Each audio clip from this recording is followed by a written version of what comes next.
It's just one more indication of the barbarity of this organization.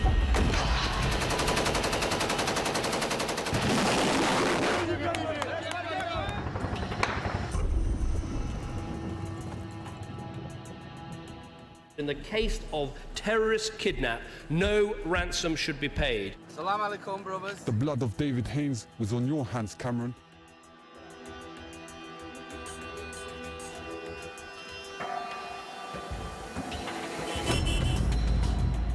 You mark my words, if they get past us, they'll come for you. The growth of Islamic State has been as astonishingly quick as it has been brutal. They've established themselves as the most recognisable terror brand in the world. Al-Qaeda is almost considered moderate these days. Islamic State is forging links with other terror groups around the globe, and they're willing to collect under their umbrella. Small groups too, like the Charlie Hebdo killers, are linked to IS. Their strategy is to create a caliphate in Syria and Iraq and bring chaos to the region. But is that it? Arguably not. Islamic State has a higher goal: to provoke a global religious war, pitting all society against itself. The question is, can they achieve it?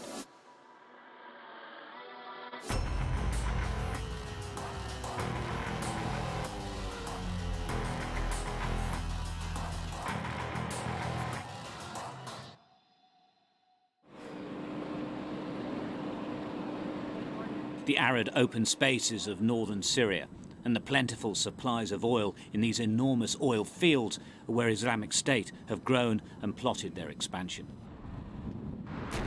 It has been extremely well organised from the start. The use of social media and the production of high-quality promotional videos has allowed Islamic State to cement their brand, convey their message of jihad. But crucially, it's allowed them to effectively terrify the world from the comfort of the cities, towns and villages they control. As a media strategy, it isn't just successful, it's genius. Just warped, cruel and barbaric.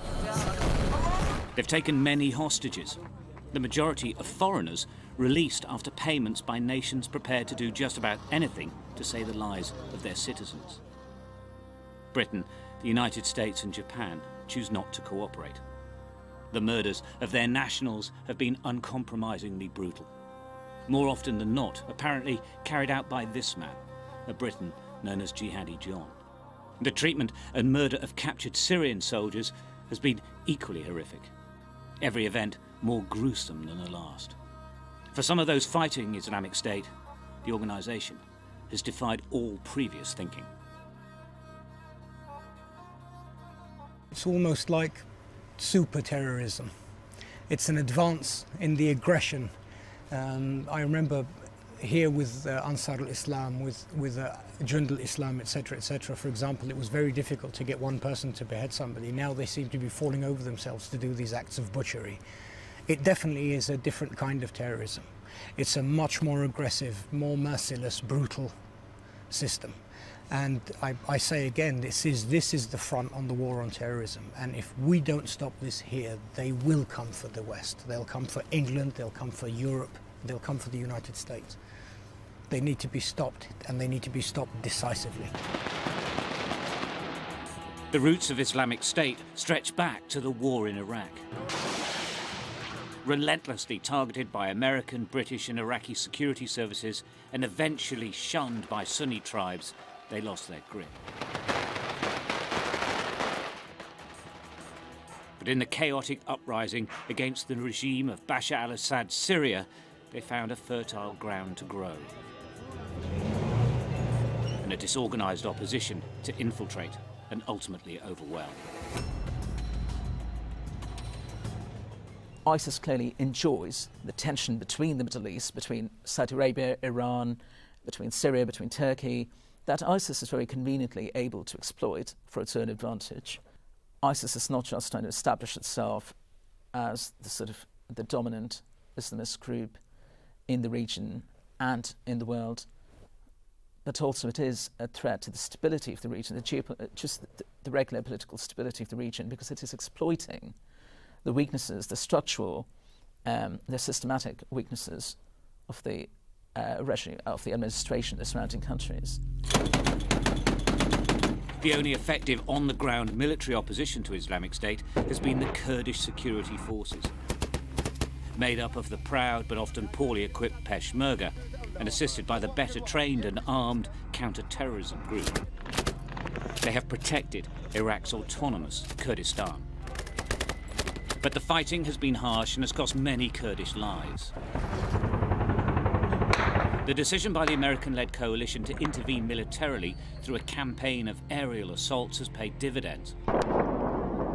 Islamic State have lost ground in areas where the Kurdish ground troops and the coalition planes have coordinated their action.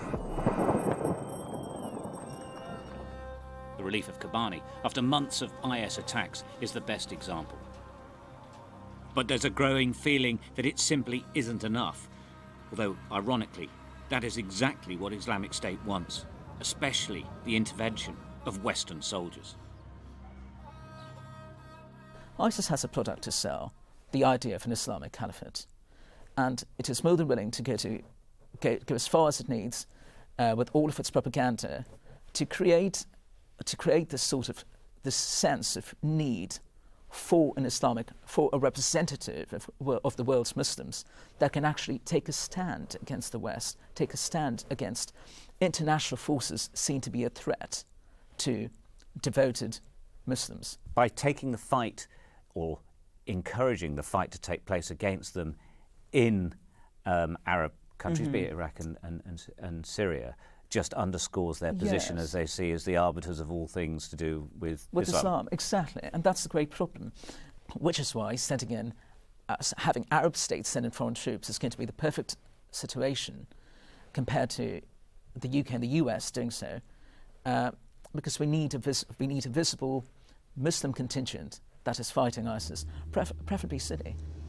As IS has grown, it's revealed its intention to be the standard bearer of jihad, urging foreign fighters to join the cause. This is a message to the brothers who stayed behind. To travel to the region to fight. And they have come from around the world. Britain, all of Europe and North America is represented here. The fear is that they will return to continue the fight at home. The Paris attacks and the links to Syria are clear indicators that this is more than a possibility.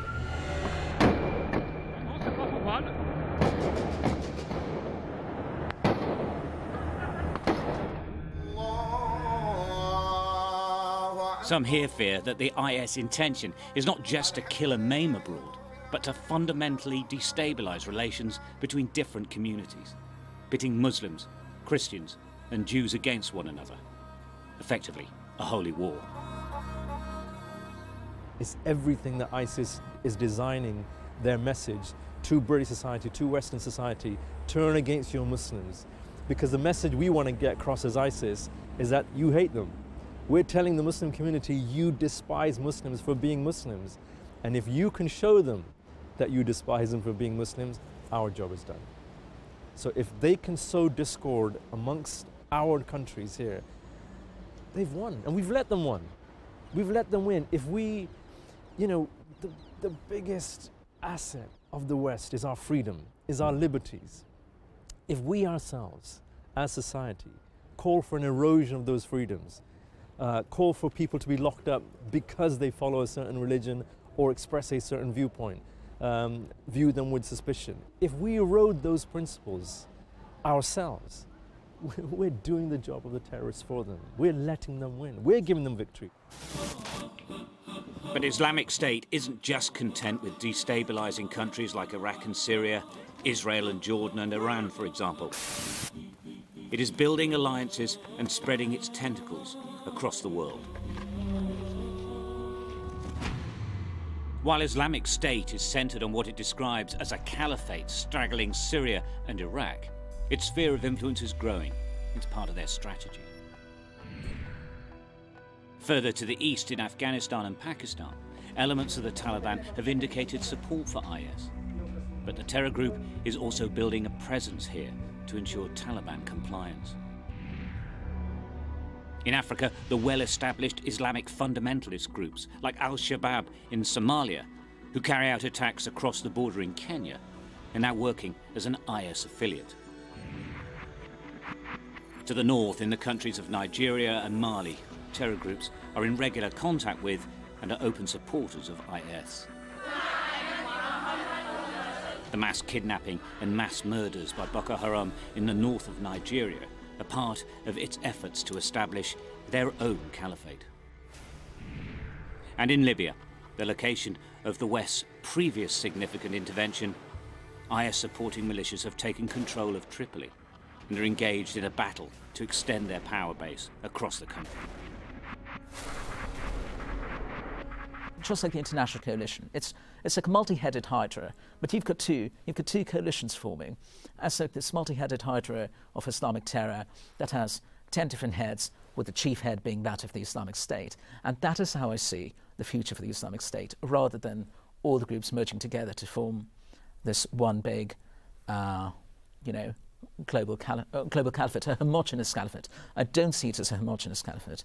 I see it as an octopus with tentacles of different lengths. As Britain itself questions the strategies being employed to counter Islamic State, it's clear the international community agree on action. Just what more is the question?